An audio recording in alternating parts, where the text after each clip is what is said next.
Hi, my name is Bill Bradley. I'm an extreme endurance athlete, and this is my video newsletter. The topic of today's newsletter is figure out the odds. A lot of times, like when I go to do an event, somebody has, there's been deaths in it. People have died, a lot of these extreme events that I go to do. And so what I try to do to calm my mind and calm the mind of people who know me, who care about me, all three of them, no, just kidding, might be five, as I try to, figure out the odds. And so when I went to climb Denali a couple years ago, when I attempted to climb it, Mount Denali in Alaska, which is considered the world's coldest mountain, and a lot of people have died on it. The fact is, the year before, 9 people had died.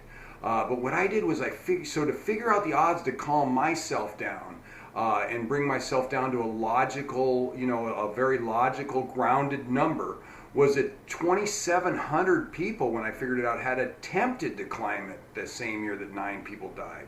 So if you figure out those odds, that's 300 to 1. Now, when I was younger, I used to bet on horse races.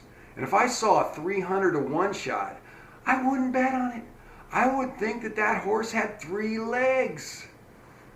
So those were acceptable odds to me. And not only that, but if you get the facts, you could bring those numbers down even lower, because a lot of those hikers, those climbers who had died, were solo climbers. So they weren't roped to anybody else. And there's pluses and minuses with being roped to other people, but mostly to me, it's a minus.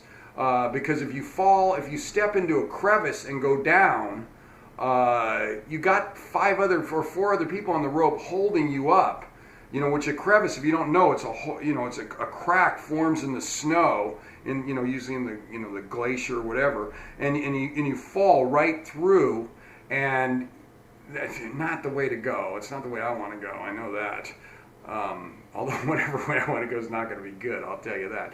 But you don't want to fall through, and so you have 5 people. Now, if you're by yourself and you don't have anybody roped to you, you're going to just fall straight through, and actually when I was on the mountain, 2 people died when I was up there, and 1 person died by falling through a crevice.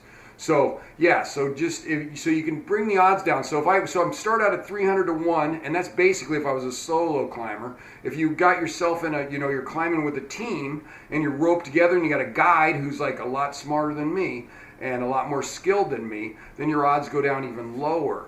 So you can get them down to where an acceptable level. So if you're doing anything of any kind of a danger that has some danger in it, just get the facts, get the facts and figure it out. And then find out if it's an acceptable number that you can deal with it, And so, because if you just walk across the street, you got odds of getting run over, So, and they do, like some of these teams, they do occasionally, when they have a team of, of climbers, the whole team can occasionally slide off the mountain. I mean, fact is that, but they have a sense of humor of it. Up in Denali, I remember they were telling me, they go, "Oh yeah, this one part of the climb, this is called the Orient Express because a team of Asians slid off. And then this part over here, this is called the Autobahn because a team of Germans slid off the mountain." Hey, at least those mountain climbers have a sense of humor.